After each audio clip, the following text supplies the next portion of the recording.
बीच रास्तार भय देखाई चलाइथिले लुटपाट। संध्या समय रास्तार यातायात करुथिबा लोकंकु खंडा और अन्यान्य मारणास्त्र देखाई भयभीत करने सह टंका और मोबाइल लुट करुथिबा एक सक्रिय गैंग को धरिबारे जाजपुर रोड पुलिस सफल होईछि।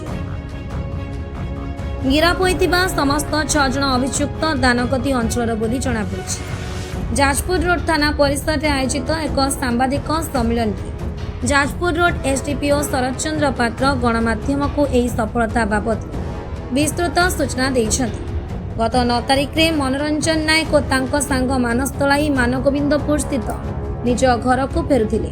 बाटरे डकायत माने सेमानंकु अटकाई बेकरे खंडा और छुरी लगाई जीवन रु मारिदेबाकू धमक देथिले। एहा परे दुहिंक पॉकेट रु नगद टंका और मोबाइल फोन छड़ाई नहीं फेरार होई जाइथिले। लुट रो शिकार हेबा परे मनोरंजन नायक दानगदी पुलिस फांडी रे एक लिखित अभियोग करथिले।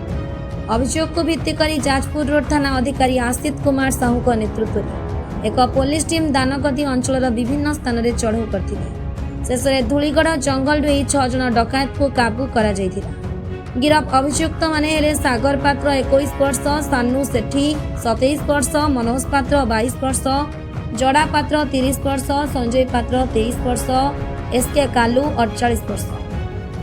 सेमानंकठारु नगद 6600 टंका, 2टी मोबाइल फोन, लुट रे व्यवहृत खंडा और मारणास्त्र जबत होइछि।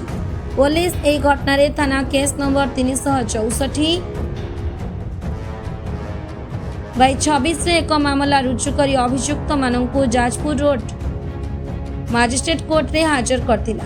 मजिस्ट्रेट सेमानंक जामिन आवेदन नामंजूर करिबारु समस्तंकु रगड़ी स्थित जाजपुर रोड सब जेल को पठाई दिया जाइछि।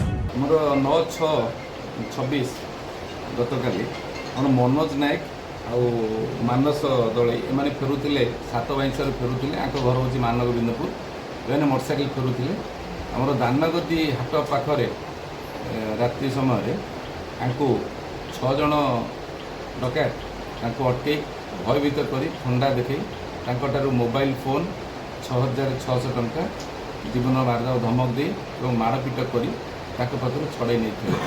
तापर ये संक्रांत सी आसी दानगदी फांडी रिपोर्ट देला परे आमर गोटे मामला रुजु होता मकदमा संख्या 364 आमर 302 310 2 बीएन जो आगुरी 395 आउ 25 आर्म्स एक्ट गोटे मामला मकदमा रुजु होता।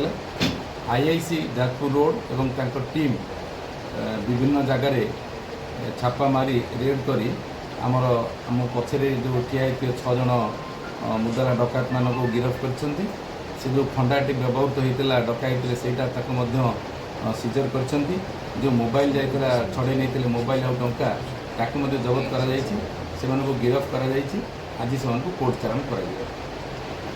जाजपुर जिला प्रतिनिधि अभिमन्यु मिश्र रिपोर्ट ओडिशा टुडे।